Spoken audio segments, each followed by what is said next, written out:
ಕಾಣದುದನಲ್ಲ.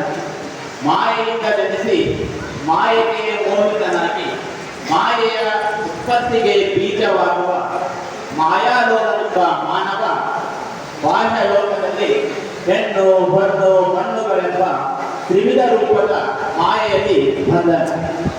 ಆಂತರ್ಯ ಲೋಕದಲ್ಲಿ ಹರಿಸರ್ವರ್ಗಗಳ ರೂಪದ ಮಾಯೆಯ ಅಂಕೆಯೊಳಗೆ ಬಂದನು. ಮಾನವನ ಭವಿಯ ಬದುಕಿನ ಲಿಖಿತ ಬರೆಯುವುದು ವಿಧಿಯ ನಿಯಮ. ಲಗ್ನ ವಿಘ್ನ, ಒಳಿತು ಕೆಡುಕು, ಕತ್ತಲು ಬೆಳಕು, ಸುಖ ದುಃಖಗಳೆಂಬ ದ್ವಂದ್ವಗಳನ್ನು ಜೀವನವೆಂಬ ಹಾಳೆಯಲ್ಲಿ ಬರೆಯುವುದು ಮಾಯೆಯ ಕೈಯಲ್ಲಿನ ಲೇಖನ. ಸ್ವರ್ಗ ನರಕ ಮೋಕ್ಷ ಸಿಗುವುದು ಸತ್ತ ಬಳಿಕ ಎಂಬ ಮೂರ್ಖ ನಂಬಿಕೆಯಲ್ಲಿ ಬಾಳುತ್ತಾನೆ.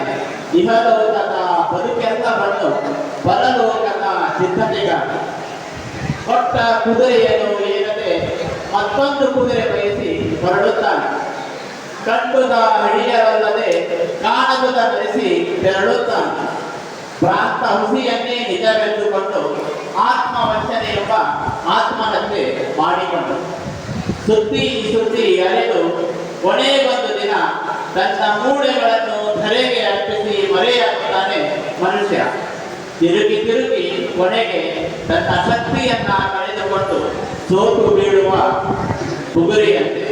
ತಿರುಗಿ ಕೊನೆಗೆ ತನ್ನ ಶಕ್ತಿಯನ್ನ ಕಳೆದುಕೊಂಡು ಸೋತು ನೆಲಕ್ಕೆ ಬೀಳುವ ಬುಗುರಿಯಂತೆ.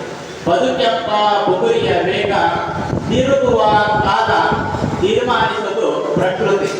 ಬದುಕೆಂಬ ಬುಗುರಿಯ ವೇಗ ತಿರುಗುವ ಕಾಲ ತೀರ್ಮಾನಿಸುವುದು ಪ್ರಕೃತಿ. ಮನುಷ್ಯ ಪ್ರಕೃತಿ ತಿರುಗಿಸುವ ಬುಗುರಿ ಅಷ್ಟೇ.